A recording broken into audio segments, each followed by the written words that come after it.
Le deuxième principe du jour, c'est le principe du modèle d'ouverture. Alors, pour ce module, nous allons découvrir en quoi est-ce que il est important de savoir lever les fonds. Et pour cela, nous aborderons donc les levées de fonds privés.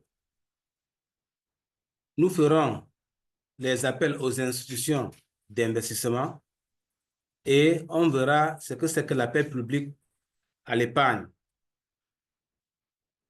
Commençons donc par la levée de fonds privés.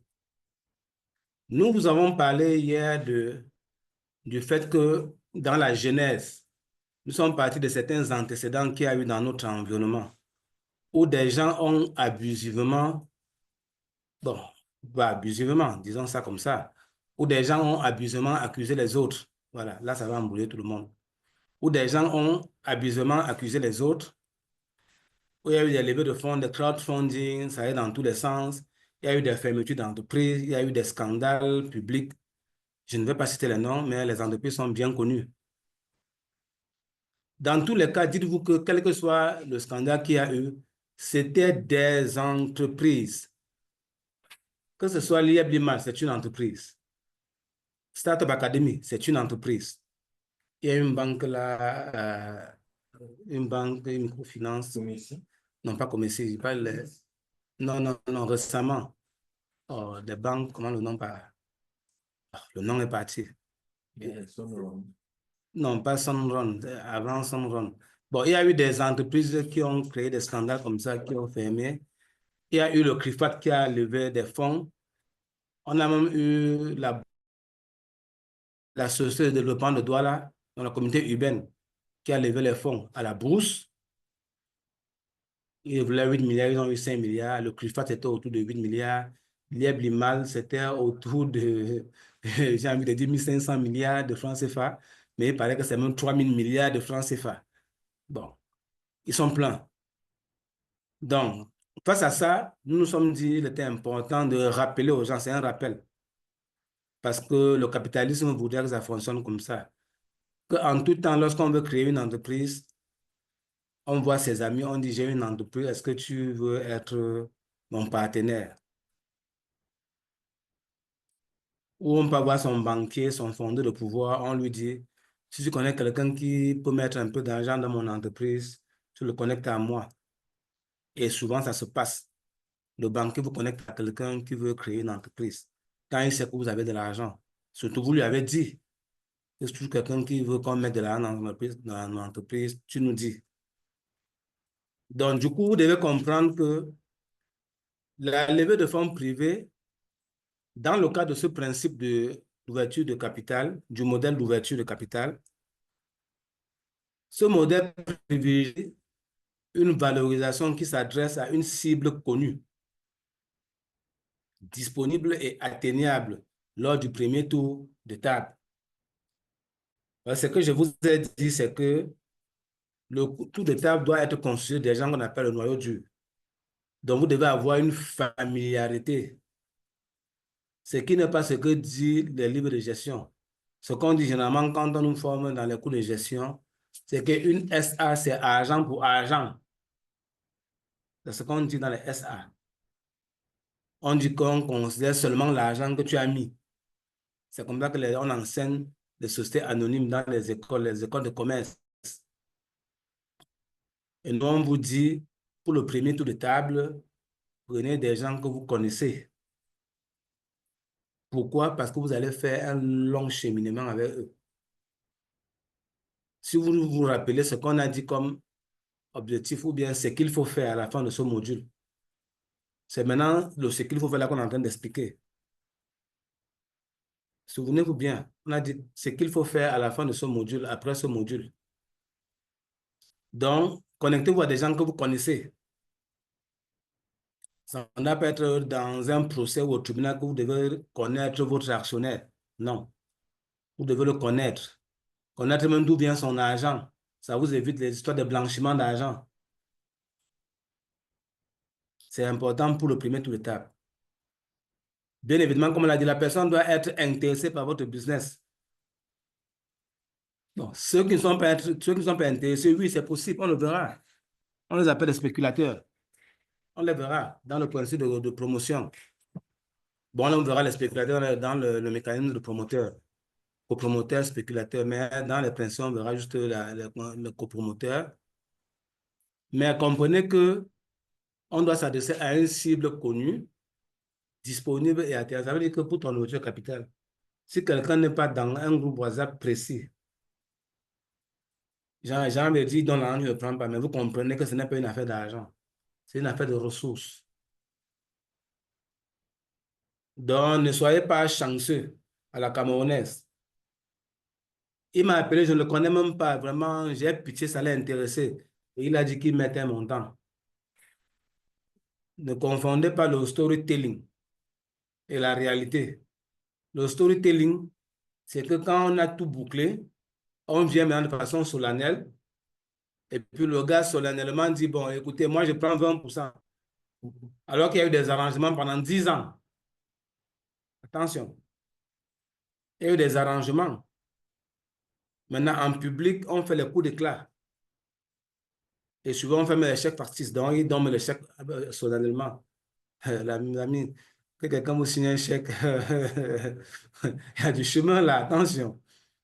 Il y a du chemin, il y a du parcours. Est-ce qu'on se comprend? Donc, vous faites attention au storytelling. Le storytelling, c'est bien. Mais moi, je dis, tout s'arrange. Donc, du coup, pour le premier tour d'étape, cible connue, disponible et atteignable.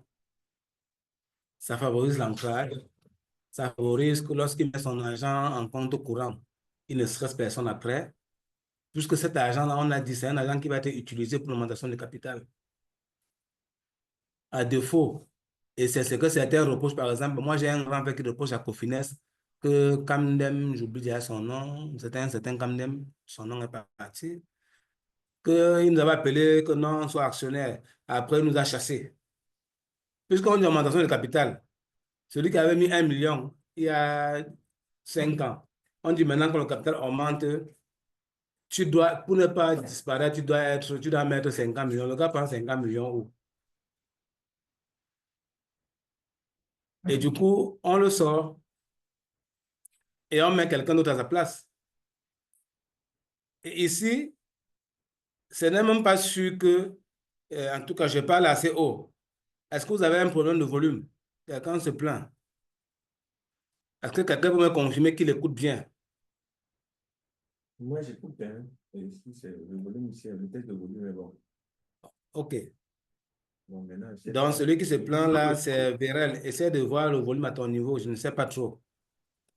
Le réseau est bon. Tu peux te déconnecter, Le tu te volume passe reconnectes. très bien. OK, merci. Donc, on me confirme que le volume passe très bien. Merci. Donc, je disais ici que ne faudrait pas que certains gens se plaignent. Bon, généralement, on dit que c'est les perdants qui se plaignent. Le gagnant, lui, il ne se plaint pas. Et moi, je vous forme à être du côté du gagnant. Parce qu'il faut un gagnant, il faut un perdant.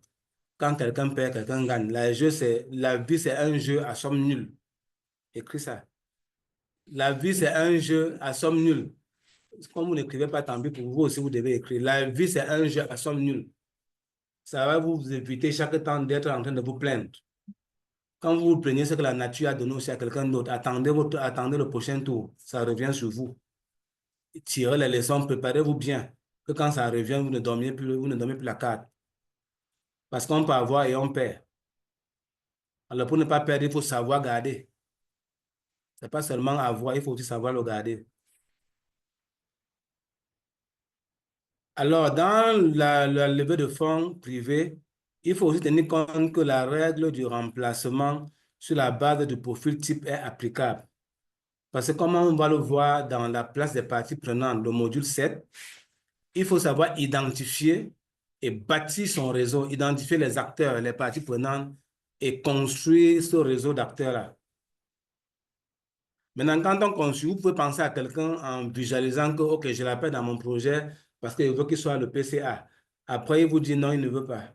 Il n'accepte pas, il ne réunit pas les conditions. Vous le remplacez par quelqu'un d'autre qui a le même profil. Ça veut dire qu'il y a un profil. Ne changez pas votre discours pour prendre l'argent de celui-là. Attention. Ne changez pas votre discours pour prendre l'argent de quelqu'un. C'est que vous êtes en train de tuer votre projet. C'est vrai que c'est fort, c'est dur.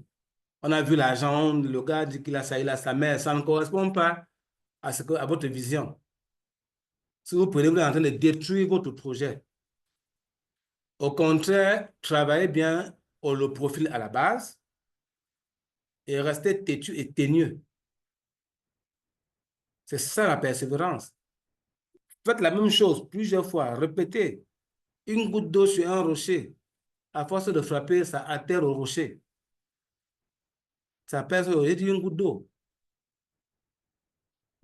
Mais quelqu'un va me dire que la chute de la lobe, par exemple, c'est vrai que ça chute dans l'eau. Quand une chute tombe sur une pierre, que tu as détruit la pierre, tu allais me dire non.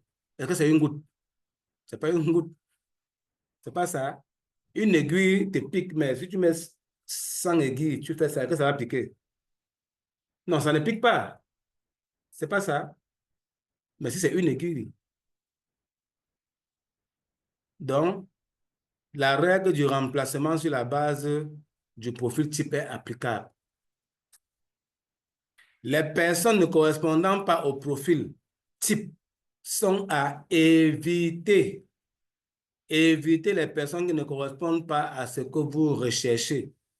D'où le profilage qui est important. Évitez ces gens-là, sauf cas spécial de coaching. Sauf cas spécial de coaching. Là, je vais me répéter directement pour répondre à Lucas Kamnem qui m'a interpellé inbox. Les personnes ne correspondant pas au profil type sont à éviter. Quand je prends ce journaliste pour travailler avec lui, il était à éviter. Sauf cas spécial de coaching. J'ai dit, je le prends pour tourner mes vidéos parce que je vais le coacher. Un coaching peut échouer. Voilà.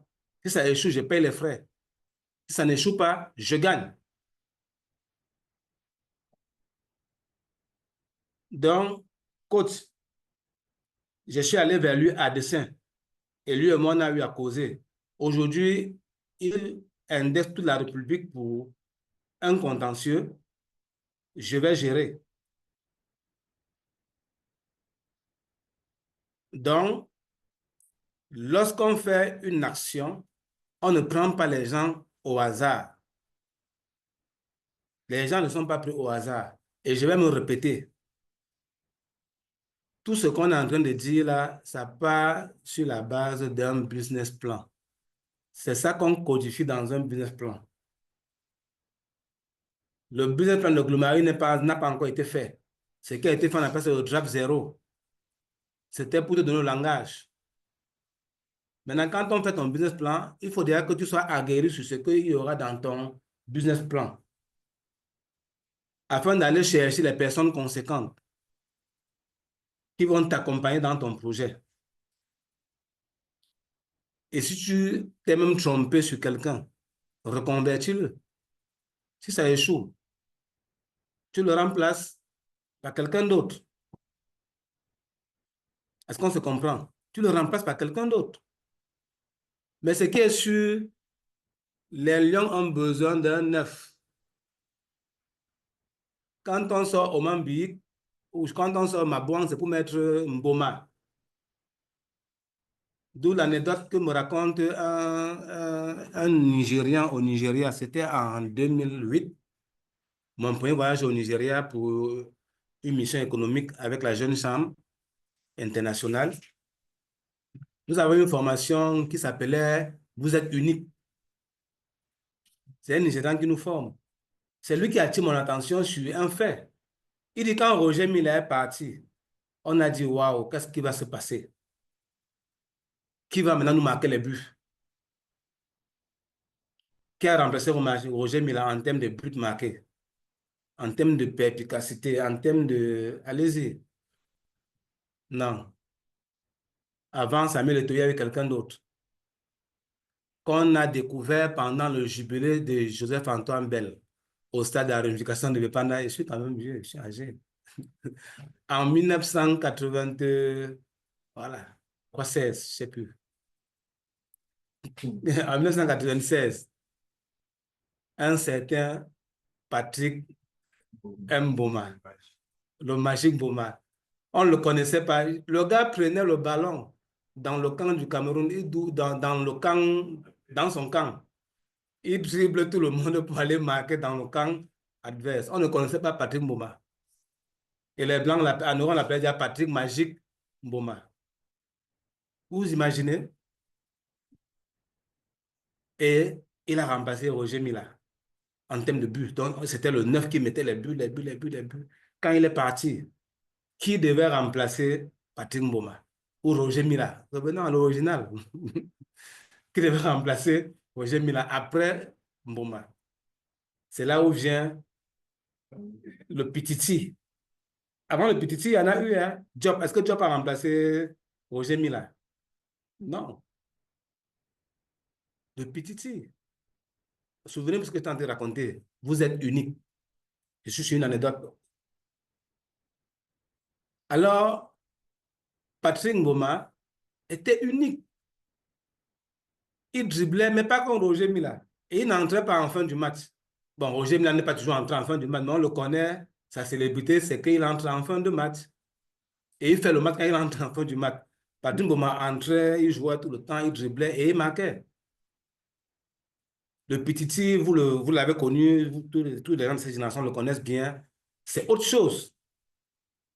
Mais est-ce qu'il y a une similitude, à part les buts, entre Roger Mila, Patrick Mboma et Samuel Eto'o fils? Pourtant, ils ont un point commun, c'est des buteurs. Est-ce qu'on se comprend? Donc, chaque être humain est unique.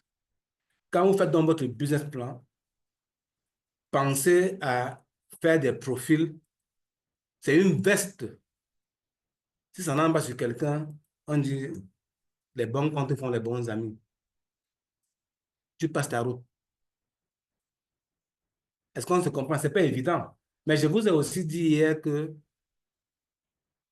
c'est de l'échec que vient la réussite. Donc, n'ayez pas peur de prendre quelqu'un, ça ne marche pas. Au contraire, quand ça ne marche pas, vous-même, c'est un apprentissage pour vous. Vous saurez maintenant comment utiliser des superflus, des astuces pour que ça marche la prochaine fois. Et c'est maintenant votre flair qui vous permet de piper les gens, de recruter des gens, de choisir des gens.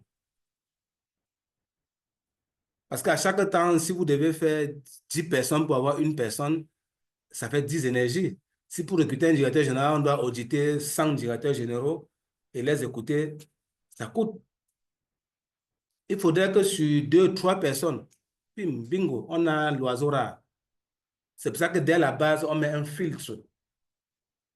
Bon, je vous épargne la théorie du tunnel de vente. Restons en ceci. Donc, les personnes ne correspondant pas au profil type sont à éviter, sauf cas spécial de coaching. C'est-à-dire qu'on prend sur soi qu'on va l'amener à rentrer dans la peau qu'on veut et il joue son rôle. Et que chacun reste gagnant. Est-ce qu'on se comprend? Ça, c'est autre chose. Ça, c'est autre chose. Est-ce qu'il est coachable? Ça, c'est autre chose. OK. Après la levée de fonds privés, nous passons à l'appel aux institutions. La levée de fonds privés correspond au court terme. Ça, je l'ai dit. L'appel aux institutions, ça peut être des fonds d'investissement, des fonds de capitaux risques, pardon, des fonds de capitaux d'investissement, des banques d'affaires.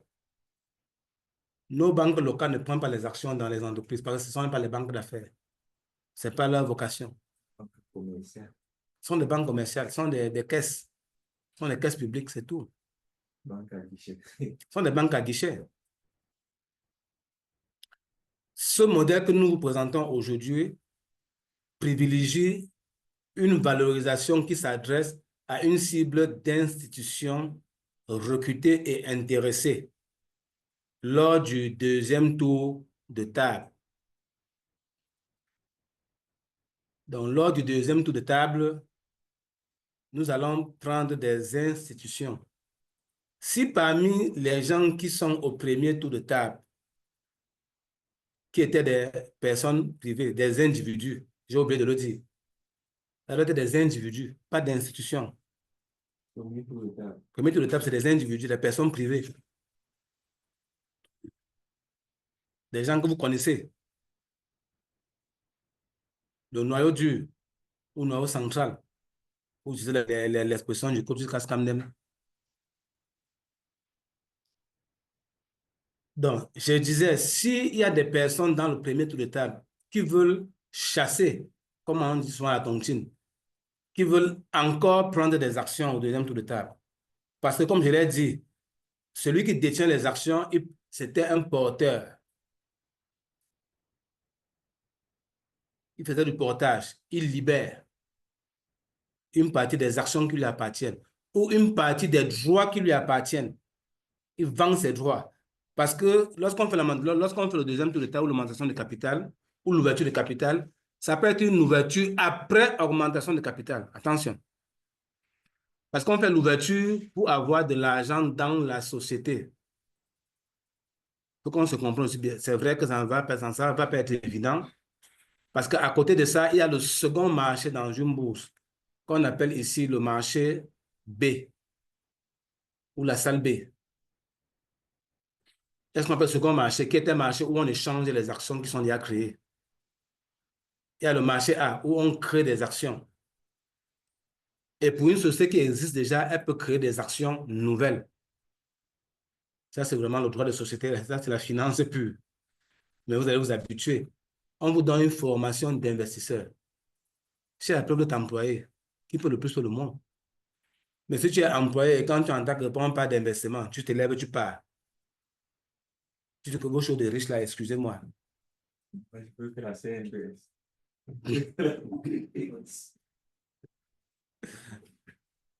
Joseph, c'est qui? C'est lui le niveau. Il est sorti, ok. Donc, je disais ceci. Si des personnes qui sont dans le premier tour de table veulent chasser, veulent avoir de nouvelles actions qu'on libère à travers les taux d'ouverture, les phases d'ouverture, progressivement, lui, Sature de Glomari, il libère une nouvelle part. Il faudrait qu'eux se constituent en fonds d'investissement. C'est ce que nous, on propose. On se comprend maintenant. Il crée dans la fameuse société où il est seul, c'est pour sa famille. Moi, j'ai une société d'investissement. Ce n'est que moi et ma famille, femme et enfants. Et cette société doit être organisée physiquement. Quelle question? Une société légale. Physiquement sur le papier, c'est parce que tu peux pas la dire. Non, ça, c'est une question qui tient à autre chose. C'est une société. Maintenant, est-ce qu'une société doit avoir un bureau, n'a pas le bureau? Moi, je ne sais pas quelle est ta question. C'est une société. Crée ta société. Légalement. C'est tout. OK. Donc, j'étais en train de dire que je mets ça pour favoriser la création des fonds d'investissement par des Camerounais ou par tous ceux qui vont écouter cette vidéo. Parce que ce n'est pas dans nos mœurs. Et je vous ai dit au départ, nos mœurs, on les adapte à la richesse, à la création de valeur, à la création de richesse, à la fabrication des vrais entrepreneurs. Pas de... Alors qu'ils sont établissements, pas des PDG. Donc, alors, si un ancien investisseur qui était dans le premier tour de table veut avoir de nouvelles actions, il peut donc, avec d'autres investisseurs de la même de Glomari, créer un fonds. ouvert, pas fermé. Il crée un fonds. S'il avait 1% aggloméré, ça correspond à un montant d'argent. Il prend les 1% là, il met dans le fonds. Parce qu'en réalité, les fonds d'investissement sont des sociétés de gestion de fonds. Ça, bon, vous ne le savez pas. Les fonds d'investissement sont des sociétés de gestion de fonds. Les fonds d'investissement sont des sociétés qui prennent, leur métier, c'est de prendre des actions dans des sociétés. Donc, vous deux, vous avez un 1% aggloméré. Vous prenez vos 1%, vous mettez dans une société que vous avez créée à deux. Le capital est constitué de l'argent, votre argent qui est aggloméré. Vous ne retirez pas aggloméré. Vous retirez ça dans vos poches. Non, chez votre notaire. Si l'action était du papier, c'est que vous avez ce papier-là. Vous prenez ce papier-là, vous changez le nom du propriétaire. Si c'était un truc, vous donnez maintenant que ça appartient à la société qui vous appartient à deux. C'est bon? L'argent ne bouge pas. Ça ne concerne pas la société. Ça, c'est vous qui avez créé une société. Et quand il dit que deuxième tour, tu dis, moi, monsieur. Il dit que non, on a dit que... Il dit que non. Ah, tu me simplifies, hein? C'est la société Tanti et Toto. Ça. Ça veut dire qu'on peut s'associer avec une personne du deuxième qui a déjà...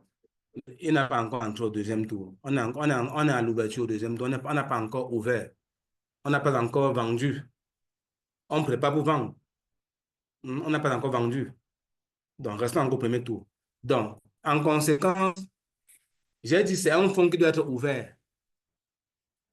Vous créez, vous avez l'idée à deux, vous mettez déjà pour vous et vous appelez d'autres gens pour qu'ils viennent mettre pour eux. Et quand ça entre dans le fonds, vous venez maintenant investir aggloméré. Le fonds là va maintenant gérer vos 1% qui sont agglomérés.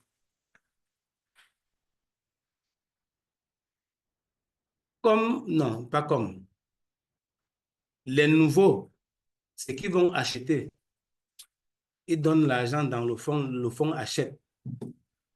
Puisque j'ai dit, on est ici qu'on n'admet plus les individus, c'est pas ça?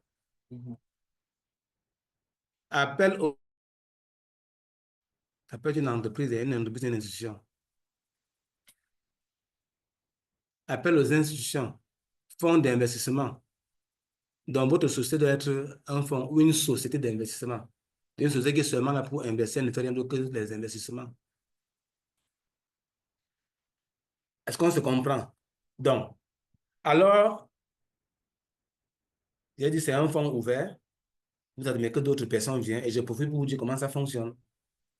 Il met l'argent dans le fonds et le fonds achète des actions de Glomarie avec. Là, on a respecté cette règle-ci. La règle du remplacement sur la base du profil type reste applicable. Donc, s'il y a des personnes, des institutions que vous aspirez et que vous avez négocié, la preuve, ils sont là dès maintenant. Mais à travers des individus, ils causent avec vous, mais on n'a pas encore, ils n'ont pas encore acheté. Je veux dire, pour signer un chèque, il y a des négociations. Il faut déjà vendre. On ne signe pas un chèque à un inconnu. Quand on signe le chèque, c'est parce que vous avez fait une opération. Donc, vous connaissez. C'est pas ça. Donc, ce fonds-là est déjà là et ils observent. Il y a déjà des proformas, il y a des tonnes de choses. En fait, le fonds ne donne pas l'argent. Ils vous envoient du matériel chinois, du matériel vietnamien, du matériel brésilien, du matériel indien, du matériel sud-africain. Donc, en fait, les fonds-là sont des commerciaux. Hein? Ils vendent comme ça des choses qu'une entreprise où ils ont acheté des actions vend. Une société sud-africaine qui vend des tables. Alors, vous voulez des tables de bureau. Ils viennent prendre les actions et ils vous donnent les tables qui viennent de l'Afrique du Sud. Est-ce qu'on se comprend maintenant? Donc, ils prennent les tables dans une société où ils sont actionnaires. Ils viennent investir à Glomarie avec des tables. Le monde n'aura pas besoin de tables, des étagères, tout ça, on n'aura pas besoin. Mais voilà donc ça. Ah, tu voulais partir prendre l'argent à la banque pour acheter les tables chez le menuisier et tu achètes 10 fois. Et tu commences à faire les commissariats pour les mettre au commissariat. Non. J'espère que ceux qui sont en ligne sont bien en train de suivre. C'est comme ça que ça se passe. Et attention, vous maintenant, vous allez venir prendre les choses que Glomari vend pour aller dans les sociétés qui achètent, prendre les actions dans leur société avec les choses que Glomari vend. Puisque le fonds français est allé prendre les tables en Afrique du Sud dans une société où ils ont les actions pour venir vendre à Glomari. Vous me regardez pourquoi? On me dit que l'argent tourne quand les jours, vous voulez que ça tourne entre les qui? On ne vous laisse même pas la porte pour guetter. En plus, Et l'argent ne bouge même pas. Hein. ça bouge pourquoi? Qu'il y a d'abord l'argent. C'est les pauvres qui veulent avoir l'argent. Est-ce qu'il y a d'abord l'argent? C'est les papiers. Ce sont les écritures. Ça tourne, ça tourne, ça tourne. Attends, c'est pas... Tu vas au port, tu déposes ton conteneur. Pas de douane parce que tu as eu la facilitation. La mission 5. En bas là-bas, en bas de RF, il y a facilitation. Il n'y a même pas l'inspection. Parce que dans le business plan, on avait déclaré tout le matériel que tu vas acheter. On a fait une lettre au ministère de la Douane. On verra ça pendant le cas pratique. Vous montrez des exemples de lettres que l'API écrit, que le ministre écrit à Bénin Serein, à STPM Bio. Que STPM Bio écrit à l'API, l'API écrit au ministère, le ministère et l'API écrit à STPM Bio, que ton dossier est rejeté. On part, on redresse le dossier et le dossier est accepté. C'est comment que ça se passe. L'argent circule quand? Ton conteneur arrive au port, tu reçois ton conteneur, il n'y a pas d'inspection. Puisque le ministère des Finances est au courant que ton truc va venir depuis 5 ans, que tu travailles sur ton projet. Depuis que tu négocies, ils ont le courant, ils ont le truc, et on introduit dans le système douanier. Et quand l'Assemblée nationale vote le budget du Cameroun, on sait qu'on va perdre la douane sur tel produit. Et on vérifie si tu as employé des gens qui sont déclarés à la CNPS. C'est tout. Maintenant, si tu ne veux pas avoir d'employés, tu prends un actionnaire qui a une société d'intérim. Il te fait du placement du personnel.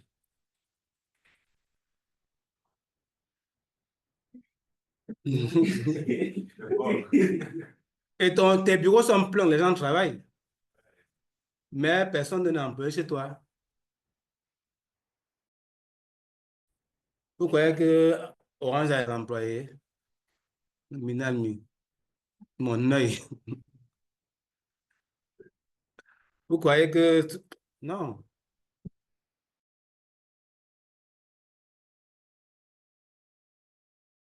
C'est Glomari qui doit créer une société de placement de personnel dans le groupe. Déjà dans l'écosystème. Dans l'écosystème, c'est tout.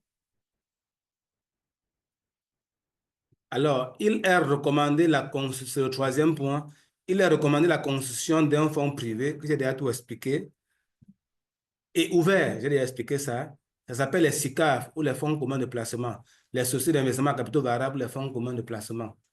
Ça, c'est la loi camerounaise de 2016 sur les OPCVM, les offices de placement de capitaux et valeurs mobilières.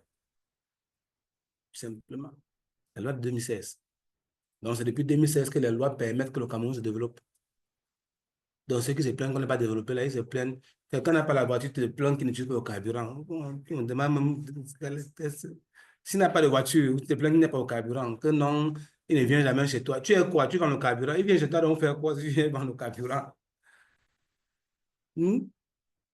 Il n'y a que Tala qui conduit la Hilux, double cabine, 4 quoi. Il a fait la publicité, un aveugle qui fait la publicité d'une voiture. Bon, ça c'est en 1990. Donc, il est recommandé la construction d'un fonds par les précédents actionnaires à la fin, aux fins d'éligibilité pour le deuxième tour de table. J'ai déjà expliqué ça. OK. Appel public à l'épargne. Le modèle privilégie une ouverture qui s'adresse au grand public lors du troisième tour de table. Le troisième tour de table, c'est quand la société est déjà en bourse. On veut l'introduire en bourse et dans les marchés financiers. C'est tout. On a en fait des personnes exigeantes. Et comme ces personnes sont exigeantes, qu'on appelle le public. Et l'État doit protéger le public. C'est pour ça que les marchés boursiers sont réglementés. Pour qu'on n'en arnaque pas le public. L'État doit protéger le public. Donc, cette opération requiert l'entrée en jeu des intermédiaires agréés par la CONJUMAF, l'instant de régulation des marchés financiers dans l'espace OHADA. Donc, pendant la levée de fonds privés, le premier tour d'étape, on ne doit pas atteindre 100 personnes. Et on ne doit pas communiquer en masse. Parce que c'est interdit par la loi. Pour communiquer en masse, c'est interdit par la loi. Pour communiquer en masse, il faut demander l'agrément de la CONJUMAF. Parce que là, on fait face au public. La CONJUMAF doit vérifier que dans ton business plan ou bien dans ta procédure de levée de fonds, tu respectes le grand public. Est-ce que disent les lois? Est-ce que disent les lois? Alors, la règle, c'est quoi? La contrainte, c'est quoi? La loi dit quoi? Si tu dois lever plus de 50 millions et avoir plus de 100 personnes, c'est que c'est une levée publique. C'est que c'est un appel public à l'épargne. Tu attaques l'épargne publique. L'épargne publique, c'est une épargne que l'État protège. Donc, si tu veux lever 50 milliards à deux de tes amis, tu n'as pas besoin de l'agrément de la CONJUMAF. Si tu veux lever 100 milliards à 80 personnes, tu n'as pas besoin d'aller à la CONJUMAF. Ce n'est pas le crowdfunding. Est-ce qu'on se comprend maintenant? Non, non, non, non. Si tu veux lever à 1000 personnes, moins de 50 millions, tu n'as pas besoin d'aller à la CONJUMAF. Il faut deux règles exclusives. Que les deux conditions soient réunies. Est-ce que dit la loi?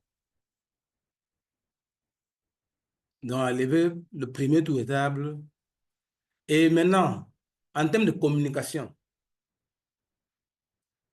si quelqu'un peut venir vers toi sans avoir été la cible de ta communication, c'est que c'est le public. Attention. Si quelqu'un peut venir vers toi sans avoir été la cible de ta communication, c'est que c'est le public. Tu fais une levée de fonds, tu fais un flyer, tu mets sur Facebook. Il y a de fortes chances que des gens que tu ne veux pas viennent vers toi. Ils sont venus vers toi parce qu'ils ont vu une annonce. C'est toi qui dois partir de la personne, ce n'est pas la personne qui doit venir vers toi. Voilà la nuance. Tu dois partir de la personne, il est destinataire de ta communication. De façon nominative, c'est-à-dire tu parles avec un X ou un Y. De façon ciblée. Si c'est une association, l'association ne doit pas avoir plus de 100 personnes. Si c'est deux associations et que chacune des associations a plus de 50 personnes, c'est que c'est le public. Là, je dis la notion de public. Ce sont les subtilités du droit, de la loi. Quand c'est dans la CONJUMAF, une note d'information officielle sera éditée et certifiée par la CONJUMAF avant sa publication au grand public. Donc, généralement, quand une entreprise entre en bourse, il y a ce qu'on appelle la note d'information qu'on sort. Et cette note, c'est une note qui a été autorisée par la CONJUMAF. Donc, les amis, voilà ce qu'on pouvait dire concernant le principe du modèle d'ouverture. On va donc prendre les questions avant de passer à la pause. Pour qu'on ait le choix. Hein. Ah non, le principe qui vient, c'est un principe violent, c'est lourd. Je voulais dire, on pouvait le faire pour... Non, on prend la pause. On va prendre une pause d'une heure.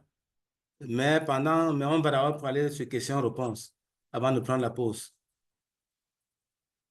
Donc, les amis, réveillez-vous, s'il vous plaît.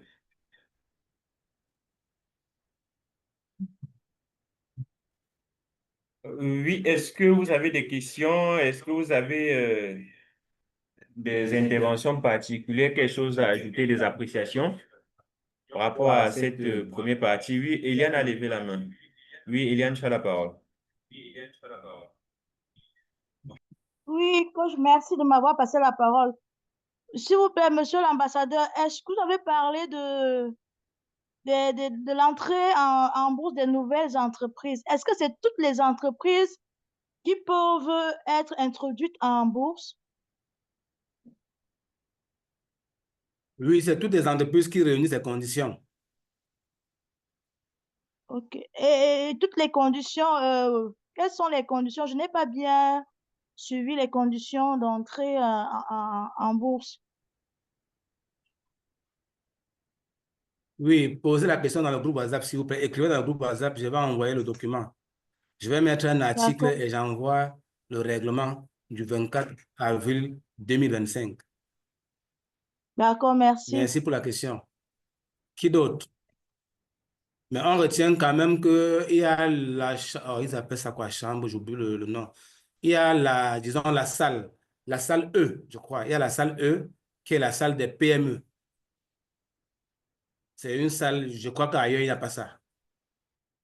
Je crois que le capital doit être de minimum 500 millions et que la captation boursière doit être à partir de 5 milliards, je crois. Tout est nouveau, donc je n'ai pas encore suffisamment répété ça ou formé dessus pour banaliser, pour que ce soit fluide. D'accord. Oui. Donc, il y a ça, alors qu'avant, ce n'était pas ça. Et ça permet même qu'on crée de nouvelles entreprises. Denis Jouko, je ne sais pas si je vais aller dans son inbox voir ce que je peux lire là-bas. Il m'a écrit, il m'a fait un témoignage récemment, cette semaine, la semaine passée, où il était vraiment fou de joie. Quand il disait, je ne suis pas sûr que je vais trouver ça, on écrit tellement. Quand il disait qu'enfin, au Cameroun, on fait quelque chose pour lequel il rêvait depuis longtemps quand il avait lu le livre Guide pour investir. Le fait qu'une entreprise puisse en bourse. Donc, on puisse entrer en bourse lors de la création d'une entreprise. Il dit qu'il avait lu ça dans Guide pour investir et au Cameroun, ce n'était pas possible. Donc, ça le frustrait. Il était vraiment embêté. Donc, dites-vous que ça fait plus de 15 ans qu'il attend ça. Hein. Bon, Guide pour investir n'a pas 15 ans. OK. Qui d'autre? Est-ce qu'il y a une autre question, s'il vous plaît? Il y avait Rosine. Oui, la main, elle avait levé la main là. Oui. Oui, merci de me donner la parole. Je voulais juste savoir, est-ce qu'il y a une forme juridique exigible pour entrer en bourse? Merci. Oui, c'est les sociétés anonymes. Les SAS, je vais vérifier, mais non, c'est les sociétés anonymes. SAS, je Exclusivement. vérifie. Oui. Okay. Et nous travaillons uniquement avec les sociétés anonymes. Nous faisons ce qu'il y a de plus compliqué, de plus complexe. D'accord, merci. Est-ce qu'il y a une autre question?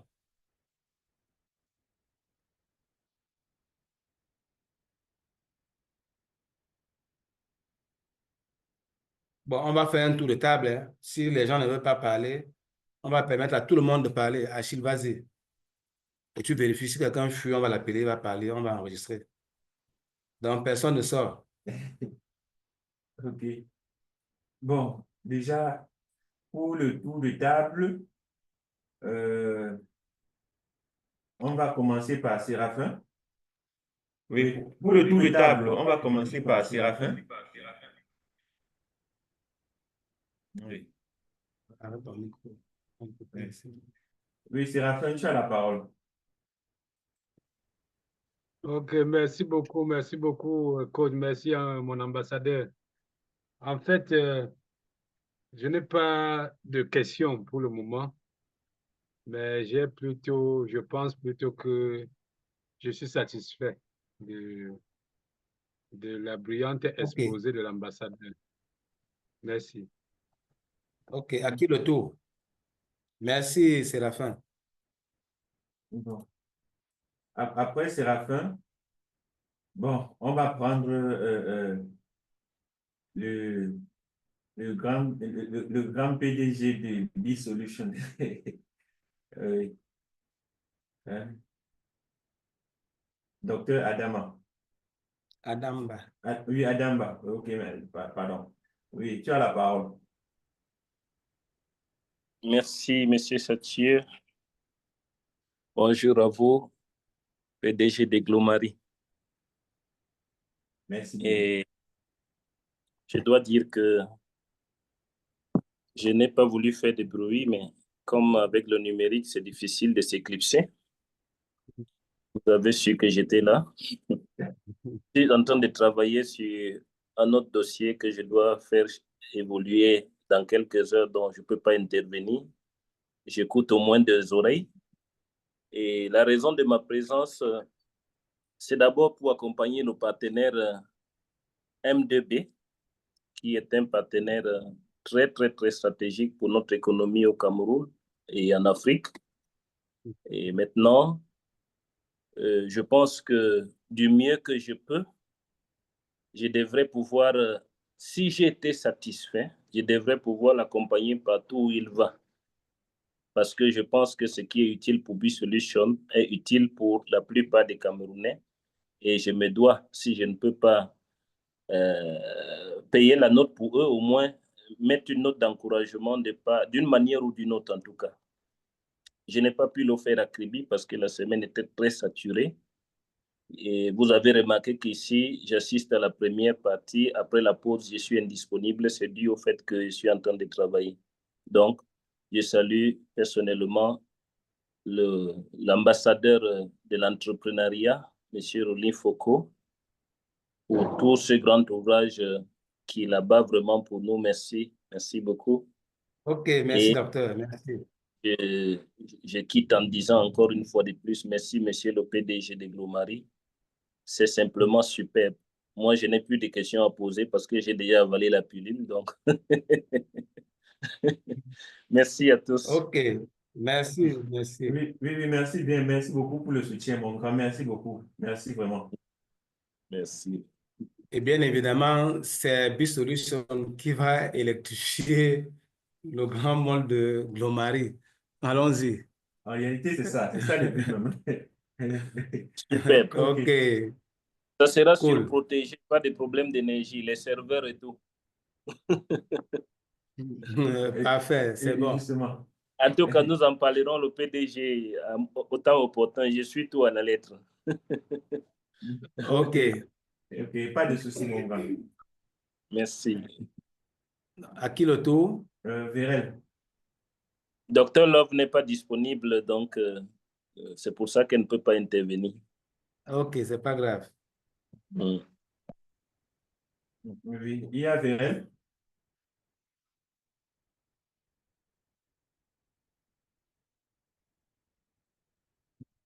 Vérel, si Vérel n'est pas disponible, Alix.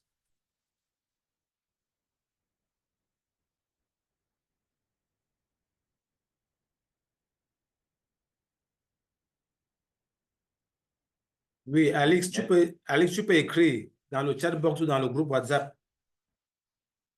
Tu peux écrire et puis on va lire. Oui, continue. En attendant, Alix, bon, Jean, oui, papa Jean Chakwamon, l'inventeur.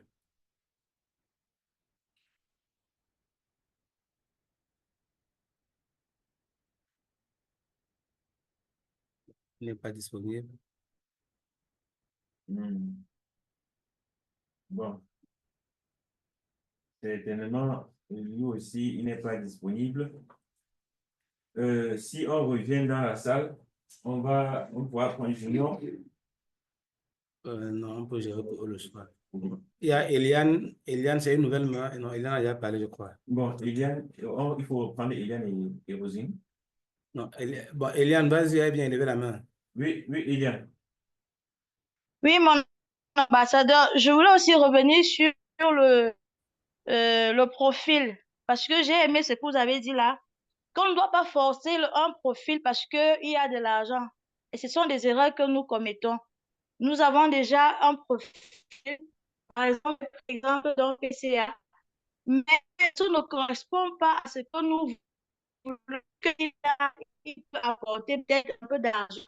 On se retrouve en train de l'introduire dans notre projet et plus tard, le tout revient. Et le fait, et vous avez aussi dit, on peut, si un profil, les personnes qui ne correspondent pas à un profil type sont invitées, mais au cas spécial du coaching, ça veut dire quoi?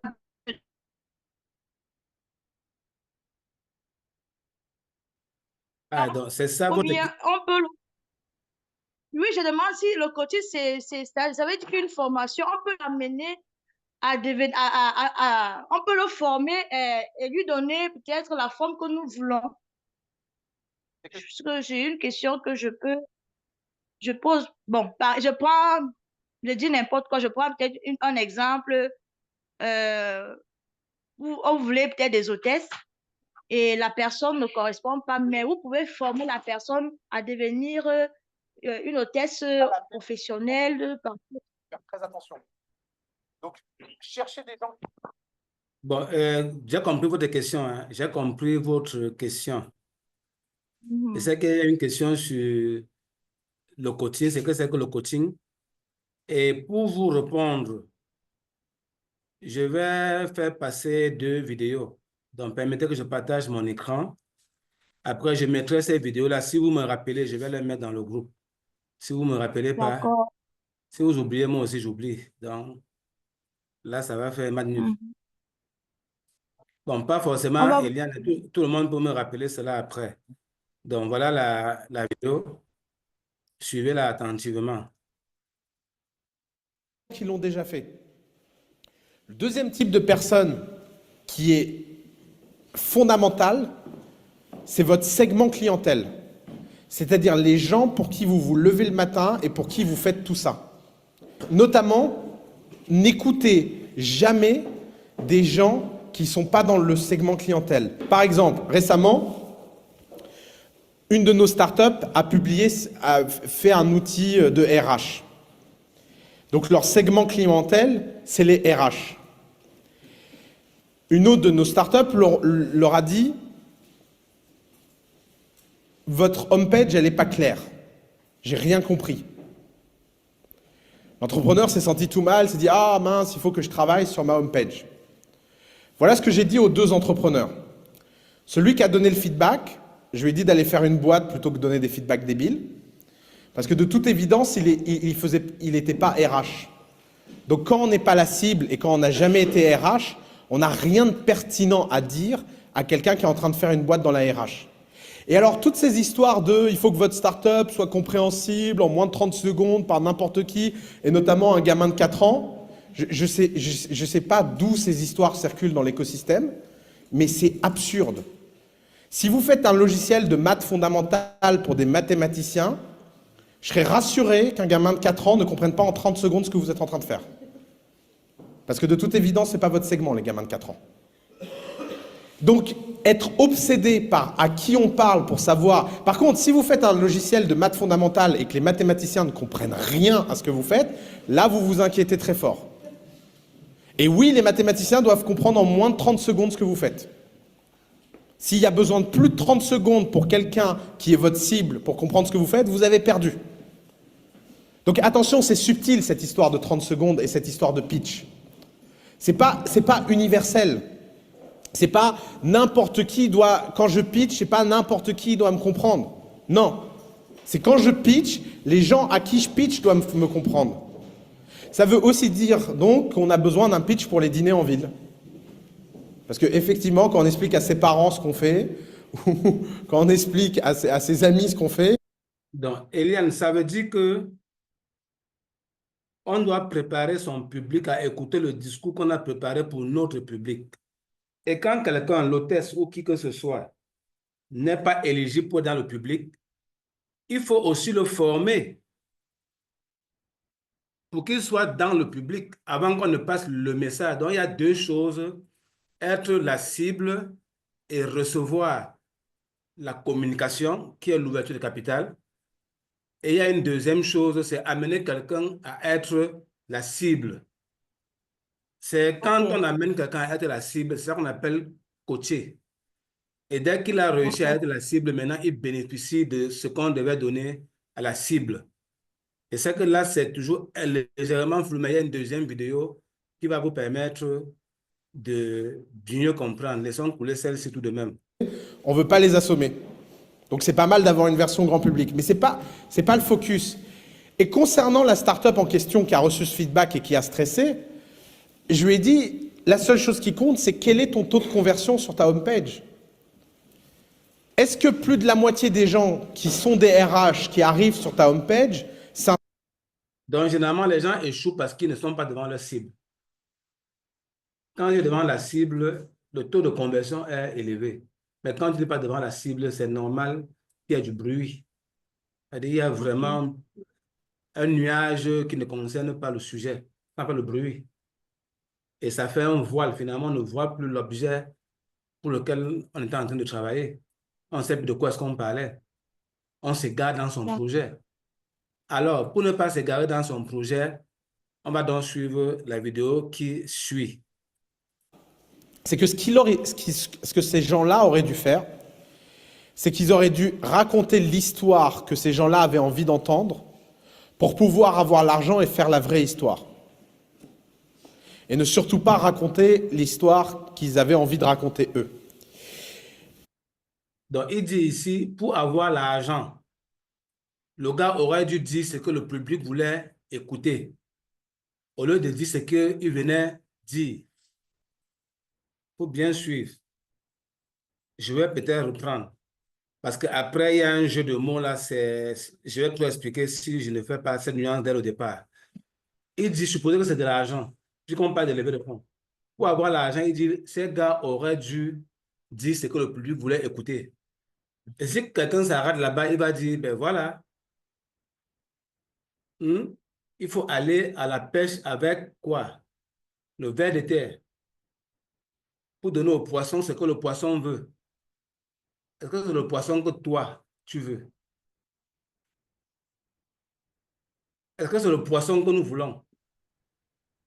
Et Non. ça veut dire que le poisson a son ver de terre, comme on peut dire, a son peut-être bon, la nourriture qu'il mange. Non, ça veut dire que la fraise est la nourriture de quelqu'un d'autre. La fraise est la nourriture de quelqu'un d'autre. Si tu as le ver de terre, c'est que c'est le poisson que tu pars pêcher. Maintenant, si ce n'est pas le poisson que tu pars pêcher, ne pars pas avec le ver de terre. Ne pars pas avec la pas avec la fraise. Et chaque poisson, ce n'est pas le même appât qu'on peut utiliser pour... Non, permettez. Je m'adresse à tout le monde, ce n'est pas forcément à vous. Je recommence cette vidéo, suivez bien la vidéo. Parce qu'il est en train d'expliquer le contraire de ce que vous comprenez là où je me suis arrêté. Si je ne fais pas ça, vous allez comprendre à l'envers. Suivez bien ce qu'il dit. Faire, c'est qu'ils auraient dû avoir l'argent et faire la vraie histoire. Voilà, il devait mentir, il devait prendre l'argent, il devait raconter ce que les autres veulent écouter, avoir l'argent et aller faire ce qu'il veut faire. Et vous allez voir qu'il y a un piège. On continue. Et ne surtout pas raconter l'histoire qu'ils avaient envie de raconter eux. Je recommence. Mais il y a un problème à raconter l'histoire que ces gens-là avaient envie d'entendre pour pouvoir avoir l'argent et faire la vraie histoire. et ne surtout pas raconter l'histoire qu'ils avaient envie de raconter eux. Mais il y a un problème à ça, c'est que moi, la plupart des gens que j'ai vus raconter l'histoire que les gens avaient envie d'entendre, ils finissaient toujours par y croire à cette histoire.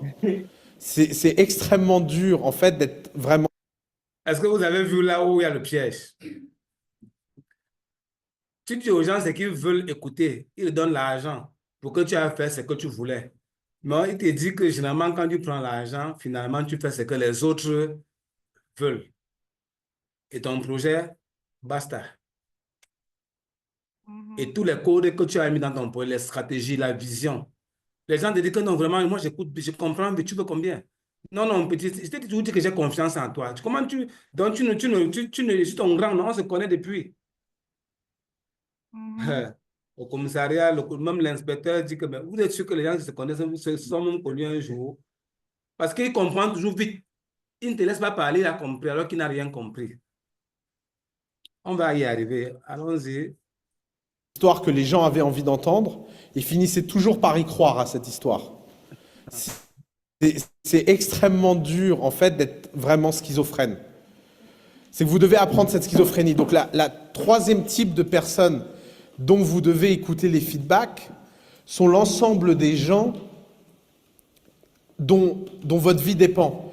Si vous faites le tour de tous les investisseurs et que tous les investisseurs disent non et que vous n'avez pas d'autre choix que de lever de l'argent, vous allez être obligé de changer votre projet pour convaincre les gens. Mais ça, c'est la pire situation. Donc, vous faites le tour des investisseurs, tous refusent de vous financer. Vous savez pourquoi? Parce qu'ils ne veulent pas vous donner l'argent, ils veulent vous donner les tables. Vous venez leur présenter un plan d'investissement où il n'y a pas de table.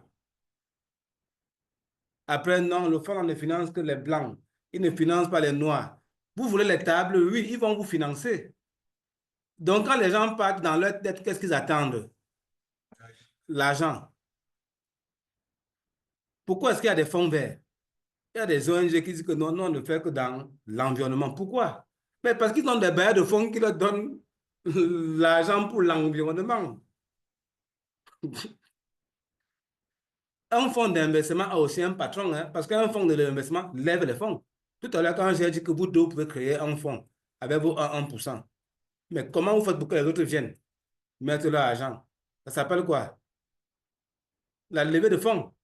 Ça s'appelle quoi? C'est même pas la levée de fonds. Oui, C'est la c'est levée la de levée fonds. de, C'est la levée de de fonds. fonds. Vous devez trouver d'autres gens pour qu'ils viennent mettre l'argent dans votre fonds avant de venir investir à Glomari. Et donc, vous devez rendre compte à ces gens-là. Alors, quelqu'un d'autre qui a vu comment vous avez fait l'opération, il court avec son projet, il dit qu'on lui a dit que vous financez. Il vient déposer son truc, vous allez lire. Vous allez lire pour son bon, quoi. C'est lui qui vous nourrit. Vous n'allez pas lire.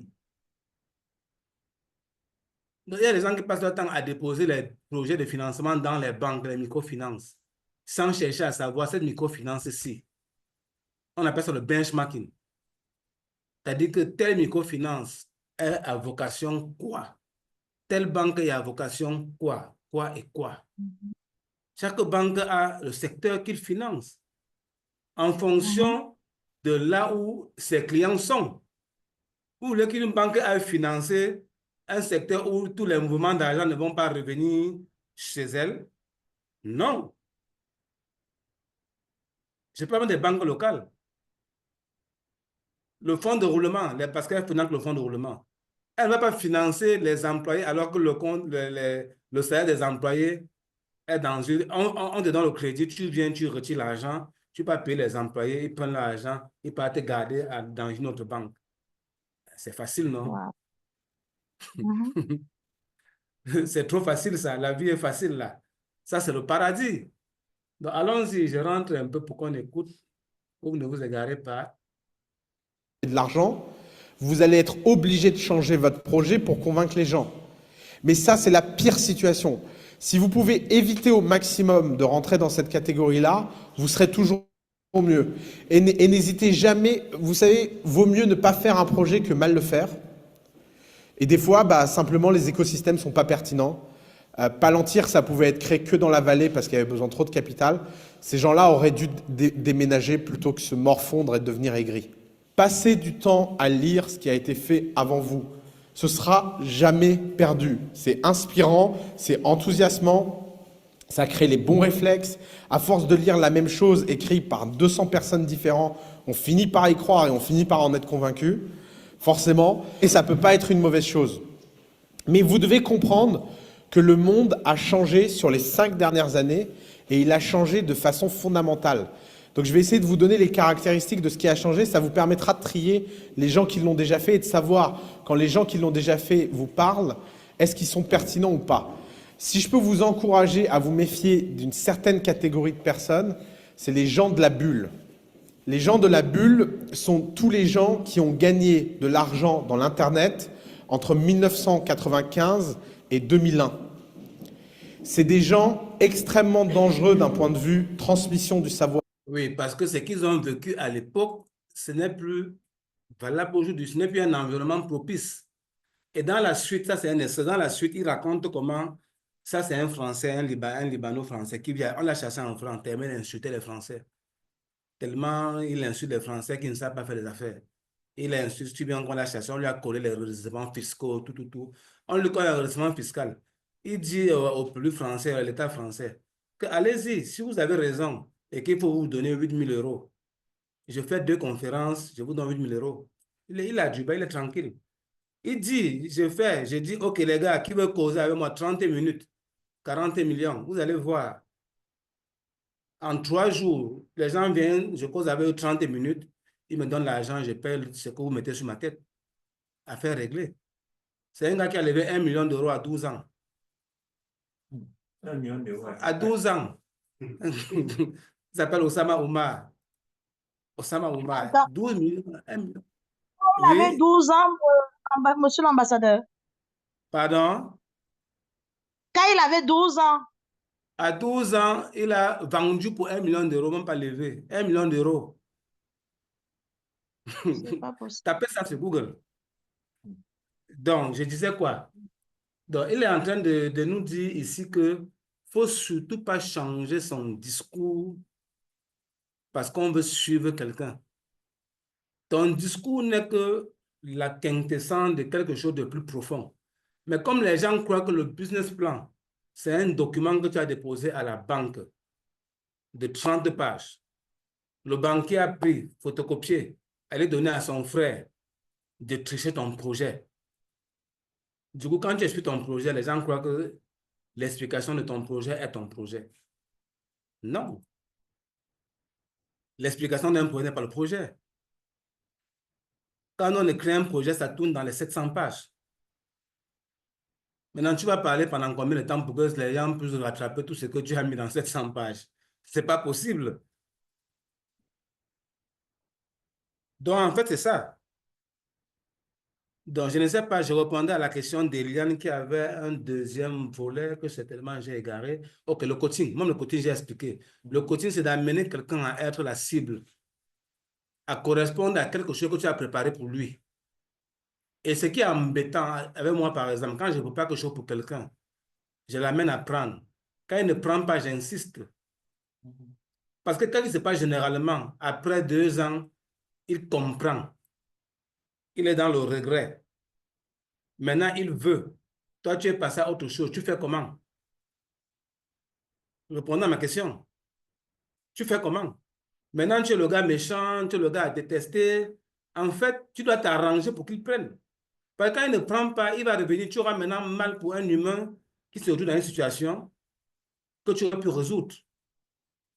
Sauf que quand il revient, c'est comme là maintenant, la plupart des gens que je rejette aujourd'hui, on ne me ramène pas 15 ans en arrière.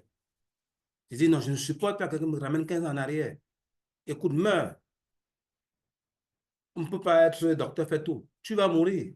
Je suis le premier à venir à ton deuil. Ne me ramène pas 15 ans en arrière. C'est comme c'est comme, je dis quoi, peut-être pas chez les militaires. Bon, chez les militaires, le dernier, on le secoue. On est en train de faire une marche et les gens veulent qu'on marche au rythme du dernier. Ça a un sens?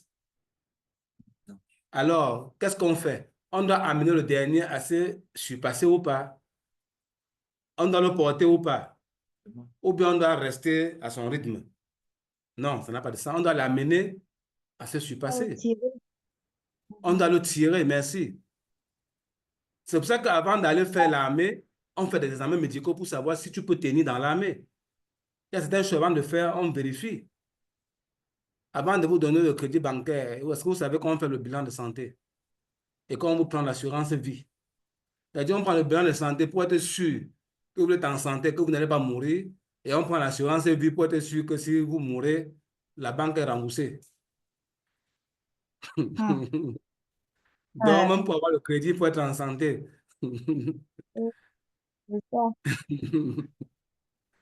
Ça, c'est à la camerounaise. Parce que généralement, c'est sur la tête d'un individu. Mais quand c'est sur la tête de l'entreprise et que tu meurs, est-ce qu'il y a un problème particulier? Non. Il y a des gens qui donnent le crédit sans faire le bilan de santé. Il y en a qui peuvent donner le crédit, on fait le bilan de santé. Parce que c'est ça qu'on appelle le risque. Et dans les banques, il y a les gestionnaires de risques. Donc le gars est seulement là comme l'espion, il est là naïf.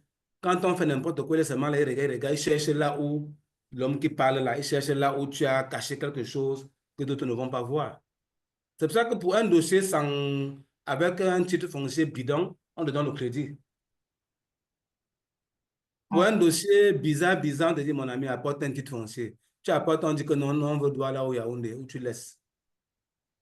Parce qu'on sait que ton affaire là, c'est le terrain qui va rembourser, ce n'est pas toi qui va rembourser. C'est ton terrain qui va rembourser l'affaire là, c'est tout. Et puis, partons d'abord vendre le terrain avant de venir te donner le crédit. Oui, il trouve le client le terrain avant de donner le crédit. Là, quand la guerre commence, ça prend une tournure que toi-même tu n'imagines pas. Tu as fini de commencer. Dès que tu as des problèmes là, tu as fait tchac, tchac, tchac, tchac, tu dis que mais les gens, s'ils avaient prévu, mais oui, ils avaient prévu. Le jour que tu seras banqué, toi ne prévois pas. Les Camerounais vont courir dans ton cerveau. Tu les connais bien. Vous blaguez mal là. Ok, bon, j'arrête déjà le partage. Il y a des questions dans le chat. Bon, je vais laisser Satchela lire les questions. Oui, il y a... C'est comme si le partage était déjà parti, vous ne m'avez pas dit. Bon, c'est pas grave. Non, le partage, non. Ok, bon, oui, c'est bon, j'arrête maintenant, oui. Bon, dans le chat, il y a Alix qui pose la première question. J'aimerais en savoir un peu plus sur les holdings, ce que c'est, comment ça se constitue. Ça, c'est sa première question. Oui, vas-y aussi avec la Et deuxième. la deuxième question, et quel est l'avantage de posséder une holding en termes d'investissement? Ok, merci déjà pour cette question positive. Moi, j'aime les questions positives. J'aime les questions qui apportent dans le sens du business qu'on est en train de faire. Pas les questions des CNPS. Bon, c'est parce qu'il n'est pas là. Je ne suis pas sûr qu'il va écouter. Mais il y a ses amis. Il y a les gens qui vont aller me trahir. Ok. Donc, qu'est-ce que c'est qu'une holding? En tapant dans Google ou sur YouTube, je crois que tu pourras approfondir. Ça vaut le coup. Le détour vaut le coup. Toujours est-il qu'une holding, déjà, ça veut dire quoi en français? Quand on dit holding, ça vient de quoi? Non, voilà, justement. Ça vient de quel verbe en anglais? Qui veut dire quoi? Non. Dis donc, ouais, il a refait sortir. To hold veut dire quoi? Non, tenir. Pourquoi il t'étouffe? To hold something, c'est tenir quelque chose, non? C'est même pas soulever. Tenir quelque chose, parce que je suis assis, que je peux aussi faire comment je ne vais pas voir. Tenir quelque chose. To hold. Est-ce que je réponds à la question? Eliane, est-ce que je réponds à ta question?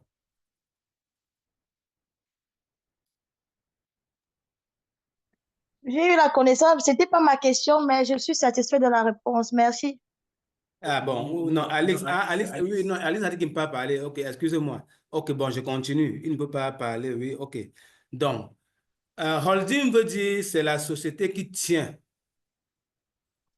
Donc, les holdings ont vocation pour les individus à être leur société qui passe partout tenir les entreprises. Vous m'excusez, il y a... Bon, il va attendre. C'est M. Nanfa qui m'appelle. Bon, permettez que je décroche.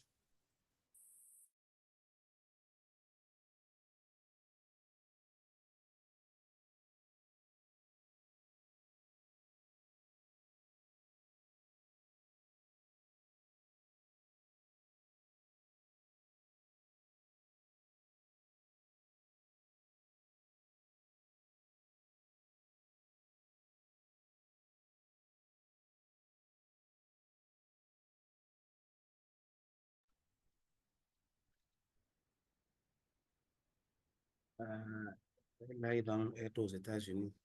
Bon, ok. Donc, excusez-moi, j'ai renvoyé. Donc, il faut qu'on ait bouclé dans 5 minutes. Donc, j'étais en train de dire que holding, c'est la société qui tient. Ça veut dire que dans le capitalisme, dans les systèmes capitalistiques, dans les systèmes de richesse, pour certains, ils vont dire que c'est l'insulte. Non, richesse, ça veut dire que les gens qui ne peuvent pas prendre soin d'eux ont besoin de ceux qui vont prendre soin d'eux. Et dans le monde, il y a 20% de la population qui prend soin de 80% de la population. OK. Donc, le système est prévu tel que il y a donc des holdings, des sociétés pour tenir, dont leur rôle seulement, c'est de prendre les actions dans les entreprises.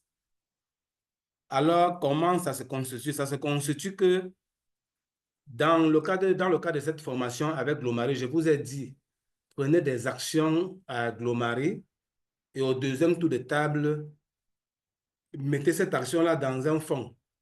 Demain matin, allez créer une société et vous vous mettez comme actionnaire seul ou bien avec d'autres personnes, votre mari, vos enfants, je ne sais pas trop quoi. Ça devient holding. Maintenant, et vous ne prenez plus les actions à votre nom, prenez au nom de la holding. L'avantage, c'est sur le plan fiscal. La holding fait des bénéfices. Et ces bénéfices sont taxés à 33% au Cameroun. Alors que quand vous êtes salarié, on vous coupe 16,5%. On appelle ça la taxe proportionnelle sur les personnes physiques, la TPRCM. La taxe sur les personnes physiques, il y a la taxe sur la personne physique, il y a la taxe sur la société. Mais vous allez encore remarquer qu'en fait, 30% est beaucoup plus que 16%. Pourquoi est-ce que c'est avantageux que l'État te coupe 30% au lieu de te couper 16%? C'est avantageux parce que vous te coupez 16%. Quand ça, tu payes un employé, il coupe quelque part 16%, en d'autres, parce qu'il y a plein de taxes, plein d'impôts. Il coupe quelque part 16% qu'on remet à l'État. Bon, non, ce n'est pas totalement ça, parce que je vais un peu mélanger peut-être parce qu'au Cameroun, on ne déclare pas les revenus. Ce n'est que l'année passée qu'on a commencé avec la déclaration des revenus. Donc, du coup, ça peut ne plus trop cadrer. Bon, restons linéaires. Comprenez ça comme image. Retenez qu'un employé, quand on le paye, c'est sur son salaire. Son patron coupe les impôts avant de lui donner son salaire. Et avec son salaire, il paye son loyer, il se soigne et il paye l'école des enfants. Alors que quand c'est une entreprise, l'entreprise coupe les loyers, votre loyer à la maison, l'entreprise coupe votre salaire, votre hôpital, la pension des enfants, le chauffeur des enfants, la nourriture des enfants, les vacances, vos vacances pour les enfants, tout, avant de payer l'État. Est-ce que vous avez vu où est la différence? L'entreprise, quand tu as une entreprise, tu te payes avant de payer l'État. Mais quand tu es employé, ton patron paye l'État sans te demander. Et il te donne le reste. Et ça veut le reste là que tu dois aller payer, c'est que celui qui a l'entreprise a déjà payé depuis.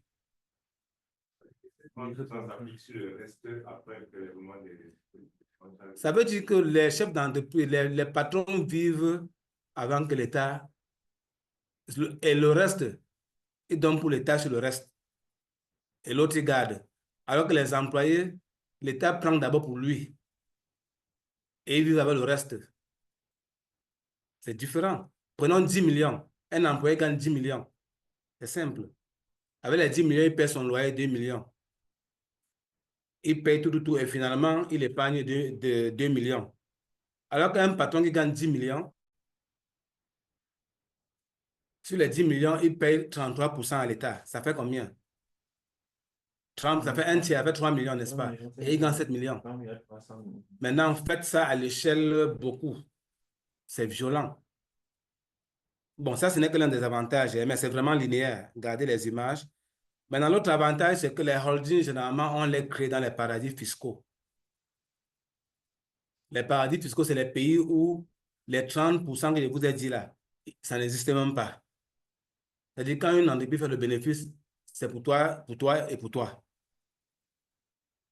Il faut qu'on se comprenne. C'est pour ça que la plupart, et comme paradis fiscal, vous avez les îles Maurice, vous avez le Comore, vous avez Singapour, vous avez l'État de Delaware aux États-Unis, vous avez même Accra, le Ghana devrait devenir un paradis fiscal. Il y a les paradis fiscaux dans le monde.